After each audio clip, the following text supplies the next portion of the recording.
नमस्कार साथियों, मैं मनीष मेवाल आप सभी का आपके अपने चैनल में तहे दिल से स्वागत और अभिनंदन करता हूं। मैं उम्मीद करता हूं कि आप सभी शानदार, जबरदस्त और जिंदाबाद होंगे और आप सभी की जो तैयारियां हैं वो काफी बेहतरीन चल रही होंगी। तो आज हम लोग कर रहे हैं कक्षा 12 की राजनीति विज्ञान का स्वतंत्र भारत में राजनीति किताब का अध्याय 2 एक दल के प्रभुत्व का दौर। आज है उसका लेक्चर नंबर 2।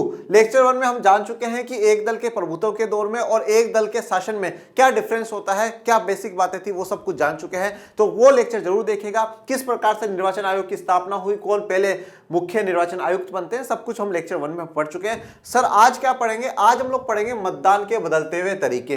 ठीक है, आज तो हम इलेक्ट्रॉनिक वोटिंग मशीन ईवीएम पर वोट देते हैं, पर पहले कैसे दिया जाता था। और सबसे इंटरेस्टिंग बात, जो पहला लोकसभा चुनाव हुआ 1952 का, उसमें मतदान कैसे किया गया वो देखेंगे।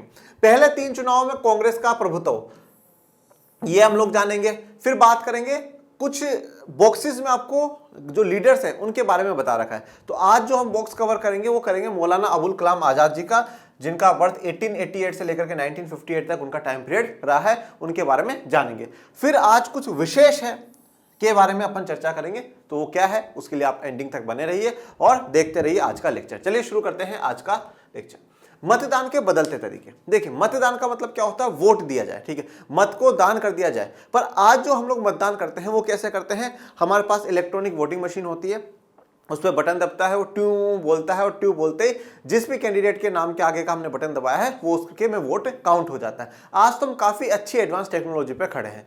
और उससे पहले और सबसे इंपॉर्टेंट बात है कि 1952 के जो पहले लोकसभा चुनाव हुए उनमें मतदान किस प्रकार से करा गया। सच में ही बड़ी डिफिकल्टी लेवल था मतदान करने का, और क्या तैयारियां चुनाव आयोग ने करी थी, और जो तैयारियां उन्होंने करी सच में वो काफ़ी प्रशंसा के योग्य है। उनकी जितनी तारीफ करे चुनाव आयोग की, और उस समय जितने भी कर्मचारी चुनाव आयोग के अंतर्गत होकर के चुनाव में अपनी ड्यूटी निभा रहे थे, वो सभी जितनी उनकी तारीफ करी जाए वो सभी तारीफ के काबिल हैं। गजब का काम उन्होंने किया है, वो अब आप जानेंगे। पहले आम चुनाव में फैसला किया गया था कि हर एक मतदान केंद्र में प्रत्येक उम्मीदवार के लिए एक मतपेटी रखी जाएगी और मतपेटी पर उम्मीदवार का चुनाव चिन्ह अंकित होगा। देखो अब क्या हुआ कि पहले आम चुनाव में एक मतदान केंद्र में, ठीक है, अब आपको पता है मतदान केंद्र का मतलब होता है जहां हम लोग वोट डालने जाते हैं। ठीक है, जहां वोट डालने जाएंगे। और क्या होता है, जैसे एक स्कूल है, अब एक स्कूल में भी क्या होता है, जैसे 4 कमरे बुक कर लिए। ठीक है, 4 कमरे में 4 मतदान केंद्र हो गए भैया, 1 2 3 और 4। ठीक है, तो हर मतदान केंद्र में प्रत्येक उम्मीदवार के लिए, अब जैसे मान लो कि 4 उम्मीदवार खड़े हुए हैं, तो ये वाला जैसे मतदान केंद्र है, जैसे मान लो ये वाला मतदान केंद्र है, यहां पे क्या करे जाएंगे, 4 स्टील के बॉक्स रख दिए जाएंगे। A B C D 4 जो स्टील के बॉक्सेस है वो स्टील के बॉक्सेस रख दिए जाएंगे, और हर स्टील के बॉक्सेस पे जो उम्मीदवार है उसका नाम और उसका जो चुनाव चिन्ह है वो लगा दिया जाएगा। जैसे मान लो ये वाला बॉक्स है और मैं इलेक्शन लड़ रहा हूं, तो मेरा नाम आ जाएगा मनीष, और यहाँ पर जो भी मेरा चुनाव चिन्ह होगा वो इलेक्शन का चुनाव चिन्ह यहाँ पर बना दिया जाएगा। ऐसे ही फिर बी जो होगा, C D ऐसे सबके लिए। तो हर मतदान केंद्र में प्रत्येक उम्मीदवार के लिए एक मत पेटी रखी जाएगी, पेटी जिसमें आप मत कर सको, जिसमें आप अपना वोट डाल सको वो। और मतपेटी पर उम्मीदवार का चुनाव चिन्ह अंकित होगा, तो उसका नाम और उसका जो चुनाव चिन्ह है वो अंकित हो जाएगा। चुनाव चिन्ह का जैसे ये है कि कोई कांग्रेस से खड़ा हुआ तो उसका चुनाव चिन्ह हाथ है, बीजेपी से खड़ा हुआ तो फूल है।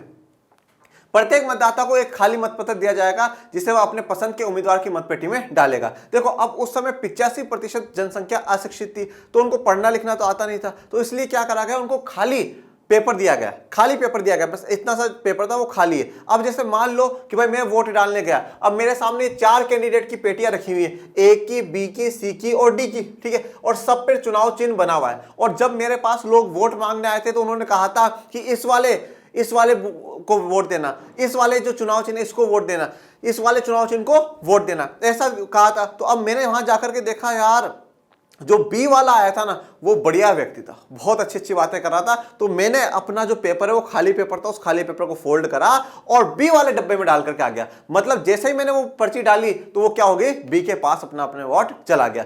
अब यहां पे देखो चारों कैंडिडेट के लिए अलग अलग पेटियां हैं, और जो भी उम्मीदवार आ रहा है, जो भी वोट डालने के लिए आ रहा है, उसको एक खाली पेपर दिया जाएगा। वो जिस भी कैंडिडेट को वोट देना चाहता है उसकी पेटी में जाकर के डाल दे। इस काम के लिए तकरीबन 20 लाख स्टील के बक्सों का इस्तेमाल हुआ। तो कितने बक्से खरीदे गए? 20 लाख स्टील के बक्से खरीदे गए उस समय। पंजाब के एक पीठासीन पदाधिकारी ने मतपेटियों की तैयारी का ब्यौरा कुछ इस तरह बयान किया है। देखो सबसे पहले तो इसको समझो, पीठासीन पदाधिकारी क्या होता है। देखो जो मतदान केंद्र बनाए जाते हैं, ठीक है, जो मतदान केंद्र बनाए गए वहां पर कुछ कर्मचारियों की ड्यूटी लगती है। जैसे मान लो 4 या 5 कर्मचारी की ड्यूटी लगाई जाती है। 4-5 कर्मचारियों की जो ड्यूटी लगाई जाएगी, जिनमें अगर आप वोट देने जाते हो तो आप देखोगे एक आपका नाम चेक करेगा, फिर एक आपकी इंक लगाएगा, ऐसे 2-3 होते हैं, ये 3-4 कर्मचारी वहां पर होंगे। इन 4-5 कर्मचारियों का जो हेड होगा ना, उसको कहा जाता है पीठासीन अधिकारी। ठीक है, मतलब भाई इस मतदान केंद्र पे कुछ भी ऊंच चूक होगी, कुछ भी गलती होगी, तो उसकी जिम्मेदारी किस पर होगी? इस पीठासीन अधिकारी पर होगी। इन 4-5 का जवाब जो है वो किसको देना होगा? पीठासीन अधिकारी को देना होगा। अभी रिसेंटली मैं आपको बताता हूं, मेरे फादर की इलेक्शन में ड्यूटी लगी, और मतलब उनको हर 1 घंटे में ये बताना होता है कि हाँ भैया, मैसेज करना होता है आगे कि भाई इतने इतने वोट्स अभी तक डल चुके हैं, अभी तक शांतिपूर्ण सब काम चल रहा है। हर घंटे की उनको जानकारी वहां पे आगे डिपार्टमेंट को देनी पड़ती है। ठीक है, वो उस समय क्या थे? पीठासीन पदाधिकारी थे। बाकी जो उनके साथ होते हैं उनको जानकारी नहीं देनी, उनको नहीं देनी, जो पीठासीन पदाधिकारी होगा उसको। अगर वहां पर मान लीजिए कोई फर्जी वोट होता है तो पीठासीन पदाधिकारी से पूछा जाएगा भाई फर्जी वोट कैसे हुआ, किसी प्रकार का कोई दंगा होगा उसके लिए जवाब के लिए होगा। तो पीठासीन पदाधिकारी की जो पोस्ट है वो उस समय के लिए बहुत ज्यादा मतलब पावरफुल हो जाती है। पावरफुल इन द सेंस काफी रेस्पॉन्सिबल हो जाएगा, उनको काफी जवाब देने पड़ेंगे। तो पंजाब में एक मतदान केंद्र के जो पीठासीन पदाधिकारी है, उन्होंने इस तैयारी को इस प्रकार से बताया है कि हमने उस समय तैयारी कैसे करी थी वो सुनो। हर एक मतपेटी के भीतर और बाहर संबद्ध उम्मीदवार का चुनाव चिन्ह अंकित करना था। तो जैसे ये पेटी है, अब इस पेटी के बाहर भी और अंदर की साइड भी जो उस उम्मीदवार का चुनाव चिन्ह है वो हमें अंकित करना है। मतलब जैसे जो चुनाव चिन्ह है, जैसे मान लो बॉल, ठीक है, जो प्लास्टिक की बॉल आती है ना खेलने वाली, वो वाली बॉल चुनाव चिन्ह है, तो उसका जो फोटो है वो यहां भी लगाना है और अंदर की साइड भी हमें लगाना है। मतपेटी के बाहर किसी एक तरफ उम्मीदवार का नाम उर्दू, हिंदी और पंजाबी में लिखना था। अब यहां पे जैसे मान लो चुनाव चिन्ह लगा दिया, अब एक साइड में उस कैंडिडेट का नाम लिखना है और 3 भाषाओं में लिखना है, उर्दू और हिंदी। उर्दू हिंदी तो सारी जगह लिखी गई, और पंजाबी क्योंकि पंजाब में थे इसलिए अगर कोई दूसरे स्टेट में चुनाव है तो वहां की भाषा लिखी गई है। इसके साथ साथ चुनाव क्षेत्र, चुनाव केंद्र और मतदान केंद्र की संख्या भी यहीं दर्ज करनी थी। और चुनाव क्षेत्र, ठीक है, चुनाव का क्षेत्र कौन सा है? जैसे हम लोगों ने बोला था सीमांकन करना है, तो भैया ये वाला एरिया है, ठीक है, तो इस वाले एरिया में जैसे मान लो भाई आप कौन से चुनाव क्षेत्र में आते हैं, जैसे मान लीजिए लखनऊ से हैं, ठीक है, कौन सा चुनाव क्षेत्र है, वो एरिया कौन सा है, उस एरिया का नाम लिखना है। चुनाव का केंद्र मतलब जो मतदान केंद्र बनाया गया वो नाम लिखना है। चुनाव मतदान केंद्र की संख्या, कौन से नंबर की संख्या पर ये मतदान केंद्र है, ये सारी जानकारी भी उस पर लिखनी है डिब्बे पे। उम्मीदवार के आंकिक ब्यूरो वाला एक कागजी मोहरबंद पीठासीन पदाधिकारी के दस्तखत के साथ मतपेटी पे लगाना था। मतपेटी के ढक्कन को तार के सारे बांधना था और इसी जगह पर मोहरबंद लगाना था। देखो, अब उम्मीदवार के आंकिक ब्यूरो, तो जो भी उसका ब्यूरो था, जो भी उसकी डिटेल थी उम्मीदवार की जो इलेक्शंस में खड़ा हो रहा है, उसके उम्मीदवार की जितनी भी डिटेल है वो एक कागज पर है और उस पर पीठासीन अधिकारी के साइन है कि हाँ भाई हमने चेक कर लिया है सारी डिटेल्स को। फिर उसको मोहरबंद करके, मतलब एक मोहरबंद का मतलब होता है सील लगाना, सील लगेगी और उसको भी क्या है, पेटी पर ही बांधना है, जिससे कि हमें आगे कंफ्यूजन ना हो, पता हो, जब काउंटिंग हो तो हमें पता चल जाए कि हाँ भैया ये वहां पे पीठासीन अधिकारी था और ये इस कैंडिडेट का है, ये इस कैंडिडेट की पेटी है, इस कैंडिडेट की पेटी है, और ये सारी उसकी जानकारी है। और वो जो मोहरबंद जो सील है वो तार से बांध करके उस पर सील लगानी थी। ये सारा काम चुनाव के नियत तारीख से ठीक 1 दिन पहले करना था। तो जैसे मान लो कि भैया आज 13 तारीख को चुनाव है, तो 12 तारीख को, 12 अप्रैल को ये सारा काम होना था। 12 अप्रैल को ही तैयारियां होंगी और 13 को चुनाव हो जाएगा। चुनाव चिन्ह और बाकी ब्यूरो को दर्ज करने के लिए मतपेटी को पहले सरेस कागज या ईंट के टुकड़े से रगड़ना पड़ता था। तो अब चुनाव चिन्ह को मतपेटी पर लगाने के लिए, बाकी कोई डिटेल वो वहां पे लिखने के लिए, उससे पहले मतपेटी को, जो स्टील के बक्से हैं, जो स्टील की मतपेटियां हैं, उसको पहले सरेस का मतलब सैंड पेपर कहा जाता है बेटा, उसको सैंड पेपर से रगड़ना पड़ता था। ये है सैंड पेपर, ठीक है, ये सैंड पेपर है। ये जनरली लोहे को, इनको साफ करने के लिए, स्टील को साफ करने के लिए इनका इस्तेमाल किया जाता है। उससे नहीं तो ईंट के टुकड़े से रगड़ना पड़ता है, जिससे वो साफ हो और उस पर हम लोग जो लिखना है वो लिख सके। कुछ 6 लोगों ने 5 घंटे लगातार काम किया, तब कहीं जाकर के ये काम पूरा हुआ। इस काम में मेरी 2 बेटियां भी लगी हुई थी। ये सारा काम मेरे घर पर ही हुआ क्योंकि वो पीठासीन अधिकारी थे। तो टोटल 6 लोगों ने मिलकर करके 5 घंटे तक लगातार काम करा और उसमें जो पीठासीन अधिकारी है उनकी 2 बेटियों ने भी पूरा योगदान दिया। जब जाकर के वो काम हुआ और काम सारा काम पर हुआ उनके घर पर हुआ, तो उनको सारी जो जानकारी थी वो आगे समय के साथ चलकर उन्होंने शेयर करी और आज हमें पता चला। तो सोचिए जो पहले चुनाव हुए वो कितने ऐतिहासिक है। ऐतिहासिक इसलिए भी है जहां पर दुनिया हम पर सवाल खड़ा कर रही थी कि भारत में लोकतंत्र स्थापित नहीं हो सकता, हमने लोकतंत्र को भी स्थापित करा और आसान तरीके से, बड़े ही आसान तरीके से चुनाव भी कराए। आसान क्यों? देखो, अब चाहे आप पढ़े लिखे हो, आप नहीं पढ़े लिखे, कोई बात नहीं, आप गए वहां 4 डिब्बे रखे हुए हैं, 4 उम्मीदवार है, 4 डिब्बे है, आपको चुनाव चिन्ह पता ही है कि मुझे इसको वोट देना है, कुछ नहीं, खाली पेपर दिया आपको, लो भाई ये पेपर ले, खाली ये पेपर दिया, मुझे जो पसंद है मैं उसके डिब्बे में डाल करके आ जाऊंगा, ना कुछ लिखना है ना कुछ करना है, कुछ नहीं, बस चुनाव चिन्ह का डिब्बा देखना और उस पर वोट डाल देना। परंतु परेशानी किसको हुई, किसने संघर्ष करा?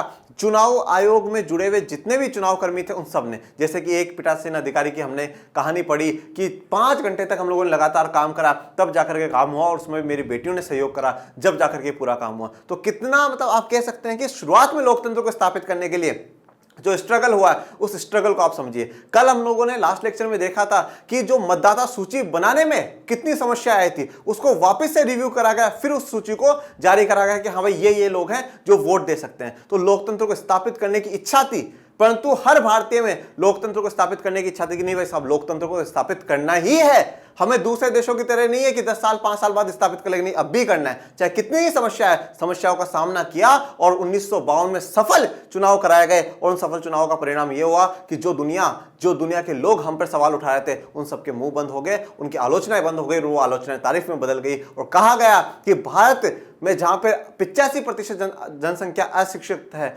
वहां पर अगर लोकतंत्र स्थापित हो सकता है तो कहीं पर भी हो सकता है। और फिर तब से हम दुनिया के सबसे बड़े लोकतंत्र देश बन गए। शुरुआती 2 चुनाव के बाद यह तरीका बदल गया। शुरुआती 2 चुनाव का मतलब है 1952 में भी यही तरीका अपनाया गया और 1957 में भी यही तरीका अपनाया गया। ठीक है, तो 1952 और 1957 में यही तरीका चला कि भैया पेटियां लेंगे, उनमें पेटियों के लिए फिर खाली पेपर देंगे और खाली पेपर में वो लोग वोट डाल करके आ जाएंगे। तो 2 चुनाव तो ऐसे हुए। इसके बाद फिर तरीका चेंज कर दिया गया।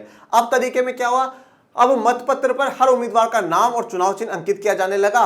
मतदाता को इस मतपत्र पर अपने पसंद के उम्मीदवार के नाम पर मोहर लगानी होती थी। यह तरीका अगले 40 सालों तक अमल में रहा। अब देखो, पहले तो क्या करा जा रहा था, एक खाली पेपर दिया जा रहा था, इतना सा खाली पेपर दिया जा रहा था, और डब्बे पे जिसका चुनाव चिन्ह आपको पसंद आया उसके में डाल करके आ जाओ। पर अब चेंज कर दिया, अब डिब्बा एक ही, अब अलग अलग नहीं है। अगर 10 कैंडिडेट खड़े हो तो 10 डिब्बे नहीं है, अब डिब्बा एक ही डिब्बे में आपको वोट डालना है। परंतु अब क्या करा, ये जो मतपत्र है, ये मतपत्र ऐसा बनवाया गया, इस पर नाम लिख दिया गया, डैश नाम, उसका चुनाव चिन्ह, नाम चुनाव चिन्ह, उसका नाम चुनाव चिन्ह, उसका नाम चुनाव चिन्ह, ऐसे। अब जैसे मान लो कि भैया मुझे वोट देने के लिए जाना है, तो मैं क्या करूंगा, यहां पर सील लगा दूंगा कि हाँ भाई मुझे इस वाले को वोट देना है, मुझे इसको वोट देना है। इसको वोट दिया, मैंने फोल्ड करा और डिब्बा अब एक ही है, उस डिब्बे में जाकर के वोट डाल दिया।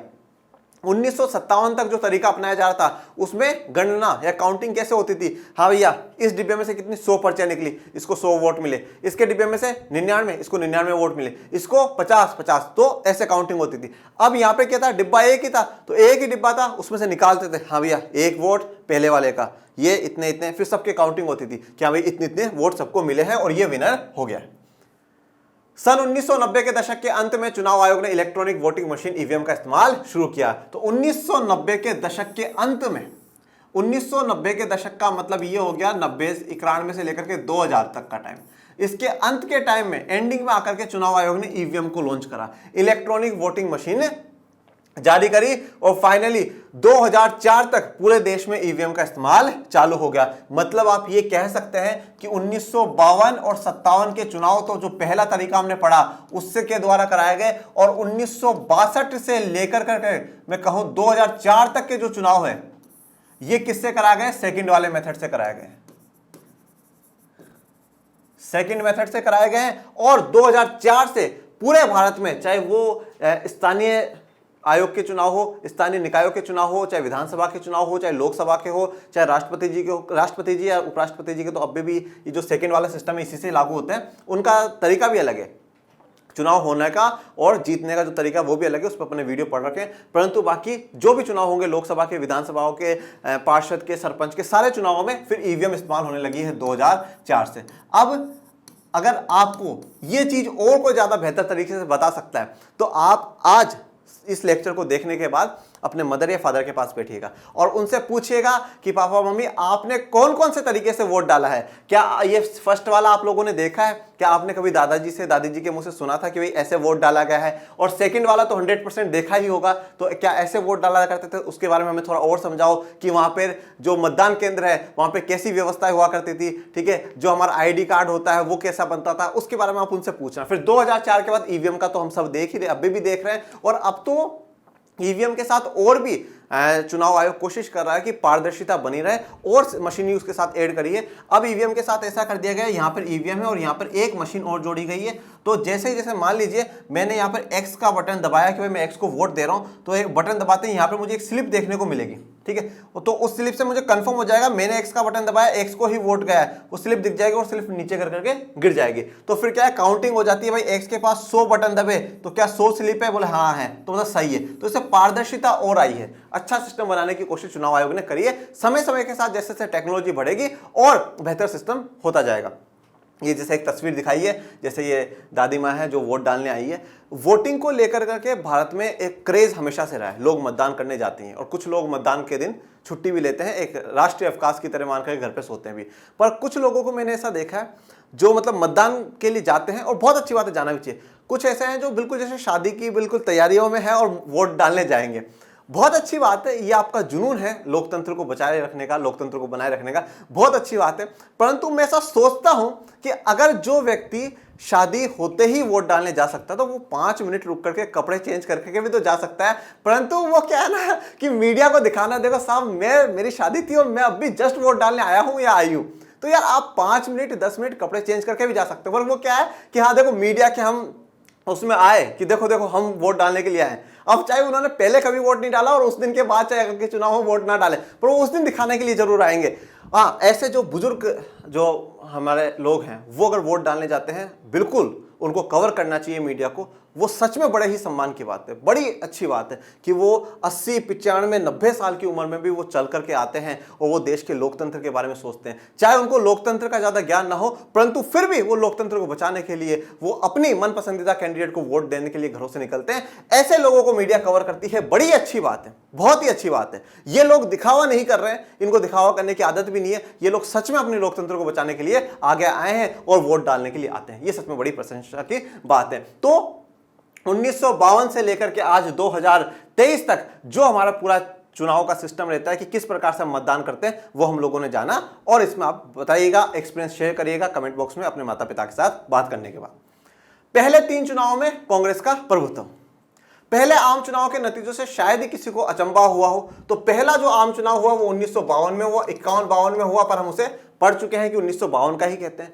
तो शायद ही किसी को अचंभा हुआ हो। अचंभे का मतलब है कोई आश्चर्यचकित हुआ हो, ऐसा नहीं है। पता था कि कांग्रेस जीत जाएगी, क्यों है वो बात करेंगे। आशा यही थी कि भारतीय राष्ट्रीय कांग्रेस इस चुनाव में जीत जाएगी। देखिए अभी 1952 में जब चुनाव हुए,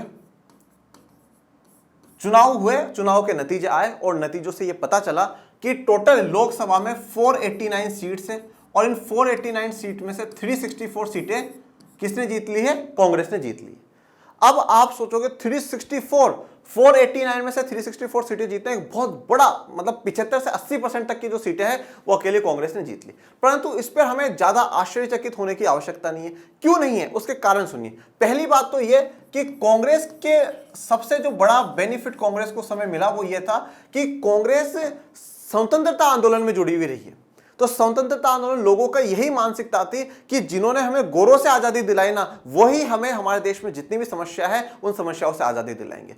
जितने भी बड़े बड़े नेता थे वो सारे कांग्रेस से जुड़े हुए थे, चाहे वो जवाहरलाल नेहरू हो, चाहे वो बाकी दूसरे नेता हो, लाल बहादुर शास्त्री, जितने को भी आप नाम लेंगे वो सब उस समय कांग्रेस से जुड़े हुए। कांग्रेस ही एक ऐसा संगठन था जिसकी पूरी दुनिया, पूरे भारत में ब्रांचेस थी। मतलब कश्मीर से कन्याकुमारी तक ऐसा कोई व्यक्ति नहीं है जिसने कांग्रेस का नाम ही ना सुना। क्यों? क्योंकि वो 1885 से कांग्रेस का नाम सुनते हुए आ रहे थे। तो सबसे बड़ा बेनिफिट कांग्रेस को मिला, वो क्या मिला? स्वतंत्रता आंदोलन का मिला। स्वतंत्रता आंदोलन के कारण कांग्रेस की एक बहुत बढ़िया छवि बन चुकी थी और सब सिर्फ और सिर्फ कांग्रेस का ही नाम जानते थे। कांग्रेस सभी के लिए, सभी वर्गों के लिए एक प्लेटफॉर्म बन चुका था कि हम कांग्रेस से जुड़े और देश के आगे बढ़ाने में अपनी भागीदारी दे। तो कांग्रेस को एक अच्छा प्लेटफॉर्म मान करके लोगों ने कांग्रेस को ही वोट दिया। और ऐसी कहानी सिर्फ भारत की नहीं है, कि जो पार्टी स्वतंत्रता आंदोलन में रही है उसी को ही आगे जिताया गया। ऐसी कहानी दक्षिण अफ्रीका की भी है। जब नेल्सन मंडेला जी रंग भेद की नीति के खिलाफ आवाज उठाते हैं कि जो रंग के आधार पर हमारे साथ भेदभाव हो रहा है, गोरों को ज्यादा अच्छी सुविधाएं और जो काले लोग हैं, अश्वेत लोग हैं, उनको कम सुविधाएं दी जा रही है, जब ऐसा आवाज उठी, ये आवाज बुलंद हुई और फिर फाइनली 1996 में आकर के वो प्रथम वहां के राष्ट्रपति बनते हैं दक्षिण अफ्रीका के, तो काफी समय तक जो उनकी पार्टी है वो पार्टी आगे तक दक्षिण अफ्रीका पर राज करती है। क्यों? क्योंकि लोगों को यह था, देखो इन्होंने हमें फिर गोरों से मुक्त कराया है, ठीक है ना, गोरों का जो भेदभाव था, अत्याचार था, उससे हमें बचाया है, तो इसलिए नेल्सन मंडेला जी की पार्टी जिंदाबाद। तो वही यहां पर भी हुआ है कि कांग्रेस की एक छवि बन चुकी थी कि कांग्रेस ने हमेशा हमारे लिए लड़ाई लड़ी है, हमारे हितों की बात करी है, गोरों को भगाया है, तो इसलिए कांग्रेस बेस्ट है, कांग्रेस को वोट देना चाहिए। पहली बात। दूसरी बात, कोई ऑपोजिशन पार्टी भी नहीं थी, कोई ऑपोजिशन पार्टी भी नहीं थी, कोई ऐसी दूसरी कोई मजबूत दल भी नहीं था। भाई पहला तो स्वतंत्रता आंदोलन उनको विरासत में मिला कि हमारे स्वतंत्रता आंदोलन में एक बड़ी पहचान बन चुकी है, तो वो तो था ही। दूसरा, इसके सामने कोई बड़ी ऑपोजिशन पार्टी भी नहीं थी। एक जो पार्टी का नाम आया वो है CPI, communist party of India. ये सबसे ज्यादा सीटें कांग्रेस ने जीती और दूसरे नंबर पर इन्होंने 16 सीटें, सिर्फ और सिर्फ 16 सीटें। तो कोई बहुत बड़ी दूसरी पार्टी नहीं थी जो कांग्रेस को टक्कर दे सके, या कांग्रेस जैसे जो मजबूत लीडर्स हैं वो उस दूसरी पार्टी में हो, तो सीधा सा सीधा मतलब फिर तो जीतना था कांग्रेस, तो कांग्रेस जीत गई। तीसरी बात, जो नेता है, जो स्वतंत्रता आंदोलन के नेता हैं, वो सारे के सारे कांग्रेस में जुड़े हुए थे, सारे नेता कांग्रेस में थे, तो कोई मजबूत नेता या मजबूत नेतृत्व तो कोई दूसरी पार्टियों में नजर नहीं आ रहा था। और लोगों को उस समय, मैंने क्या कहा कि लोगों को ज्यादा ज्ञान नहीं था, अशिक्षित थे, सबके दिमाग में यही था कि बस कांग्रेस ने हमें आजादी दिलाई है, इसलिए हम क्या है, कांग्रेस को सपोर्ट करेंगे। और दूसरा कारण, ऑपोजिशन पार्टी नहीं है, और जो ऐसे नेता जवाहरलाल नेहरू हो गए और जो बाकी जो बड़े बड़े नेता हैं जो कांग्रेस के पास थे, ऐसे बड़े नेता या ऐसा बड़ा चेहरा दूसरी किसी पार्टी में या कोई ऑपोजिशन में नजर नहीं आ रहा था। तो यह कारण है कि कांग्रेस का वर्चस्व रहता है। कब? 1952 में भी कांग्रेस जीत जाती है, 57 में भी कांग्रेस जीत जाती है और 62 में भी कांग्रेस जीत जाती है। और ये तीनों चुनावों के समय में जवाहरलाल नेहरू कांग्रेस की अगुवाई कर रहे हैं, कांग्रेस की जो लीडरशिप कर रहे हैं वो जवाहरलाल नेहरू कर रहे हैं। और 62 के बाद 64 में जवाहरलाल नेहरू जी की हो जाती है डेथ। उनकी डेथ के बाद लाल बहादुर शास्त्री बनेंगे प्रधानमंत्री। लाल बहादुर शास्त्री जी की भी 1 साल के अंदर अंदर डेथ हो जाएगी। फिर बनेगी इंदिरा गांधी जी, और इंदिरा गांधी जी की अगुवाई में 1967 के चुनाव लड़े जाएंगे। 1967 के चुनाव लड़े जाएंगे। ये जो क्रम है, ये जो लगातार जीतने का क्रम है, ये चलता रहेगा, परंतु कुछ गिरावट आएगी कि भैया नहीं, जितना पहले कांग्रेस का वर्चस्व था वो कम हुआ है, परंतु फिर भी 67 के चुनाव में भी कांग्रेस ही जीतेगी। तो 52, 57, 62, 67। अब भी हम इस चैप्टर में जो पढ़ रहे हैं वो इन 3 चुनावों की बात कर रहे हैं। टॉपिक क्या है? पहले 3 चुनाव में कांग्रेस का प्रभुत्व। तो 1952, 57 और 62 के चुनाव में कांग्रेस का किस प्रकार से दबदबा रहा है, किस प्रकार से प्रभुत्व रहा है, वो हम लोग जान रहे हैं। और क्यों रहा है? क्योंकि स्वतंत्रता आंदोलन में उन्होंने भागीदारी करी है, कोई दूसरी ऑपोजिशन पार्टी नहीं है, और कांग्रेस जैसे मजबूत नेता और अच्छे नेता दूसरे सामने नजर नहीं आए। भारतीय राष्ट्रीय कांग्रेस का लोक प्रचलित नाम कांग्रेस पार्टी था। इस पार्टी को स्वाधीनता संग्राम की विरासत हासिल थी। तब के दिनों में यही एकमात्र पार्टी थी जिसका संगठन पूरे देश में था। अगर भारतीय राष्ट्रीय कांग्रेस, पूरा नाम यह है, इंग्लिश में से कहा जाता है आईएनसी, इंडियन नेशनल कांग्रेस, और अगर लोक प्रचलित नाम है जिसे लोग सब जानते हैं, अच्छे से जानते हैं, वो नाम है कांग्रेस, ठीक है, शॉर्ट में कांग्रेस कहा जाता है। तो इस पार्टी को स्वाधीनता, मतलब जो आजादी के लिए आंदोलन हुआ उसकी विरासत हासिल हुई, ठीक है, क्योंकि आजादी में कांग्रेस के ही सारे नेता थे। 1885 में जब कांग्रेस का गठन हुआ तो गठन इसलिए हुआ कि भैया आजादी के लिए आगे बढ़ेंगे, और यही एक मात्र पार्टी थी जिसका संगठन पूरे देश में था। मतलब इसी पार्टी के नेता, इसी पार्टी के लीडर्स, इसी पार्टी के कार्यकर्ता आपको पूरे देश में देखने को मिलेंगे। भाई आज तो जैसे देखो, कांग्रेस के भी जो लीडर्स हैं वो सारे देश में फैले हुए हैं, बीजेपी के भी हैं, और भी जो दूसरी पार्टियां हैं उनके, जैसे जिन्हें हम राष्ट्रीय दल कहते हैं, जो कक्षा 10 पढ़ चुके हैं, परंतु उस समय तो सिर्फ और सिर्फ कांग्रेस थी।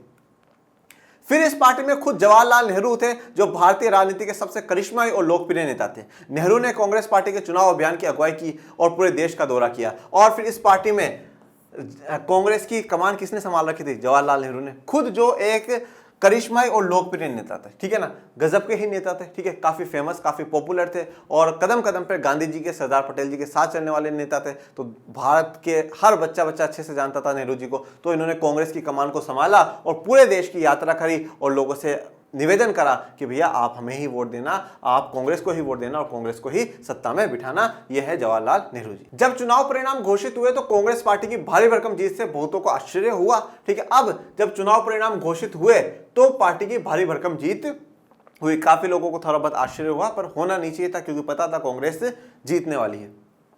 इस पार्टी ने लोकसभा के पहले चुनाव में, जैसा मैंने आपको कहा कि 364 सीटें जीती हैं, जो कि लगभग 75 से 80% तक का है।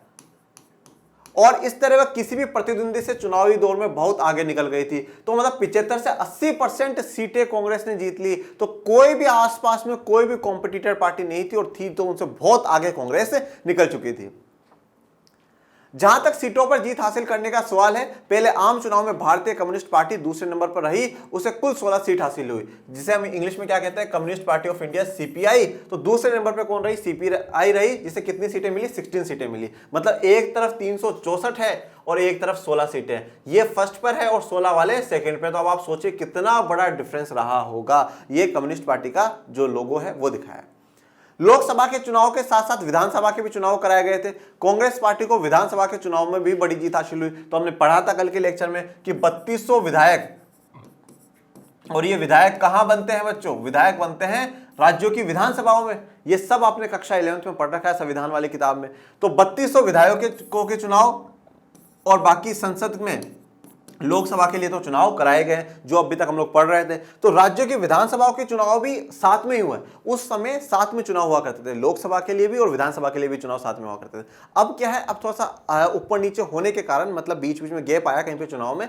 उस गैप के कारण क्या हुआ कि राज्यों के चुनाव आगे हो गए या पीछे हो गए। और जैसे मैं कहूं अब 2023 में जैसे आप राजस्थान, मध्य प्रदेश, छत्तीसगढ़, यहाँ पर विधानसभा के चुनाव है, और 2024 में क्या होगा, लोकसभा के चुनाव है। तो मतलब हर साल दो तीन स्टेट में चुनाव अब चलते रहते हैं। पर पहले लोकसभा के चुनाव और विधानसभा के चुनाव साथ हुआ करते थे। तारवणकोर कोची आज का केरल का एक हिस्सा है। मद्रास और उड़ीसा को छोड़कर सभी राज्यों में कांग्रेस ने अधिकतर सीटों पर जीत दर्ज करी है। तो इन 2-3 जगहों को अगर आप छोड़ दे तो वहां पर अधिक से ज्यादा जो सीटें जीती है वो किसने जीती है, कांग्रेस ने जीती है। यहां पर भी कांग्रेस ने सीटें जीती हैं और कांग्रेस ही सरकार बनाएगी। 3 राज्यों में भी कांग्रेस की ही सरकार बनी। मतलब हम कह सकते हैं कि 1952 के जो चुनाव रहे, केंद्र में तो सरकार बनी वो कांग्रेस की बनी, परंतु उस समय जितने भी राज्य थे उन सभी राज्यों की भी जो सरकारें बनी वो कांग्रेस की बनी। अब सभी राज्यों में सरकारें होना, सभी राज्यों में ज्यादा से ज्यादा विधायक होना क्या दर्शाता है कि राज्यसभा में भी आपके कैंडिडेट ज्यादा होंगे, राज्यसभा में भी आपके कैंडिडेट ज्यादा होंगे। और राज्यसभा में ज्यादा कैंडिडेट होने का मतलब ये लोकसभा में आप हो ही, लोकसभा में तो आप 70 से 75 से 80% सीटें आपके पास है, और राज्यसभा में भी आपके साथ है। तो आपको कोई भी बिल को पास कराने में दिक्कत नहीं होगी। आपका पूर्ण बहुमत पूरी संसद पर होगा, लोकसभा में भी और राज्यसभा में भी। इस तरह राष्ट्रीय और प्रांतीय स्तर पर पूरे देश में कांग्रेस पार्टी का शासन कायम हुआ। उम्मीद के मुताबिक जवाहरलाल नेहरू पहले आम चुनाव के बाद प्रधानमंत्री बने, और इस प्रकार राष्ट्रीय स्तर पर मतलब पूरे देश के स्तर पर भी कांग्रेस का शासन कायम हुआ, और प्रांतीय स्तर पर मतलब राज्यों के स्तर पर भी कांग्रेस का शासन स्थापित हुआ। और जैसा पता था कि भैया चुनाव के बाद जो देश के प्रधानमंत्री बनेंगे वो जवाहरलाल नेहरू जी बनेंगे, और जवाहरलाल नेहरू जी ही प्रधानमंत्री बने। दूसरा आम चुनाव 1957 में और तीसरा 1962 में हुआ। इन चुनावों में भी कांग्रेस पार्टी ने लोकसभा में अपनी पुरानी स्थिति बरकरार रखी और उसे 3/4 सीटें मिली। ठीक है, तो अभी भी इन्हें कितनी 3/4 मतलब 75% तक की सीटें अभी भी मिली है। दूसरा चुनाव 57 में और तीसरा चुनाव 62 में हुआ है, और यहां पर भी कांग्रेस को 3/4 सीटें मिली है। ये वाला जो मैप मैं आपको यहां दिखा रहा हूं, ये आपकी एनसीईआरटी में दिया हुआ है। आप एनसीईआरटी खोल करके बैठिए और इस मैप को बड़े अच्छे से आप इसमें देख सकते हैं। देखिए, पहला जो आम चुनाव है, पहला आम चुनाव 1952 में हुआ। इसमें टोटल लोकसभा में कितनी सीटें थी, 489 सीटें थी। कितनी थी बच्चों, 489 सीटें थी।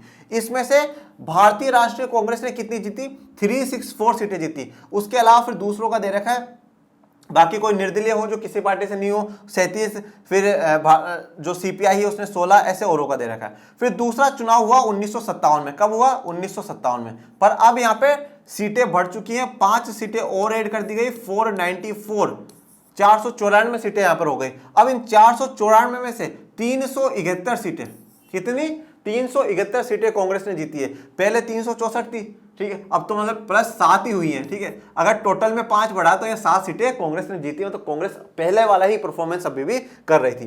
तीसरा चुनाव हुआ 1962 में, अब भी सीटें 494 ही थी, पर इस बार कांग्रेस की सीटों में गिरावट आई और कांग्रेस ने 361 सीटें जीती। ठीक है, तो पहला, दूसरा और तीसरा चुनाव, पर तीनों चुनावों में कांग्रेस का प्रभुत्व रहा है। सरकारें कांग्रेस की बनी और प्रचंड बहुमत के साथ बनी है।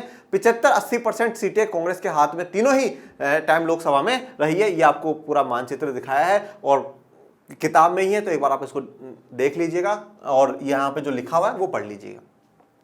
कांग्रेस पार्टी ने जितनी सीटें जीती थी उसका दशांश भी कोई विपक्षी पार्टी नहीं जीत सकी। तो जितनी सीटें कांग्रेस ने जीती, जैसे 364 जीती, ठीक है, उसका दशांश मतलब 10वां अंश, मतलब 1/10 भी अगर अपन करें वो भी नहीं जीता। 1/10 का मतलब होता है 36.4, मतलब लगभग 36 सीटें भी किसी ने ही नहीं जीती। आप देख लीजिए, सारे चुनावों को उठा करके देख लीजिए, दशांश 1/10 सीटें भी किसी भी पार्टी ने नहीं जीती। मतलब आप देख सकते हैं कि उस समय कांग्रेस कितनी पावरफुल रही। विधानसभा के कांग्रेस में कहीं कहीं कांग्रेस को बहुमत नहीं मिला। तो विधानसभा के जो चुनाव हुए उसमें कांग्रेस को कहीं कहीं बहुमत नहीं मिला। ये कहानी हम पढ़ रहे हैं 1957 और 62 की बात कर रहे हैं। 52 में तो ऑलमोस्ट सारी जगह ही मिला है। अब 57 और 62 वाले की बात कर रहे हैं, कहीं कहीं पर विधानसभा में कांग्रेस नहीं जीत पाई। जैसे उदाहरण के तौर पर केरल की बात करते हैं। 1957 में केरल में भारतीय कम्युनिस्ट पार्टी की अगुवाई में एक गठबंधन की सरकार बनी। तो सीपीआई ने अपना एक गठबंधन बनाया और उनकी सरकार केरल में बन जाती है। और हम ये भी पढ़ेंगे, पर नेक्स्ट लेक्चर में पढ़ेंगे कि किस प्रकार से जो कम्युनिस्ट पार्टी की सरकार है उसको हटा दिया जाता है 1957 में आर्टिकल 356 का प्रयोग करके, अनुच्छेद 356 का प्रयोग करके। अनुच्छेद 356 क्या कहता है? कहता है कि हम राज्य में इमरजेंसी लगा सकते हैं, राज्य में आपातकाल लगा सकते हैं, या जिसे प्रेसिडेंट रूल या राष्ट्रपति शासन भी कहा जाता है। तो उसका प्रयोग करके क्या करा गया? केरल से सरकार हटा दी गई। कांग्रेस पार्टी की जीत का यह आंकड़ा और दायरा हमारे चुनाव प्रणाली के कारण भी बढ़ा चढ़ा दिखता है। अब 75 से 80% सीटें जीतना बहुत ज्यादा बड़ा आंकड़ा लग रहा है, पर ये आंकड़ा क्यों है? ये आंकड़ा थोड़ा बहुत हमें हमारे जो चुनावी प्रणाली है उसके कारण भी लग रहा है। अभी चुनावी प्रणाली हमारी क्या है? चुनाव प्रणाली के कारण कांग्रेस पार्टी की जीत को अलग से बढ़ावा मिला।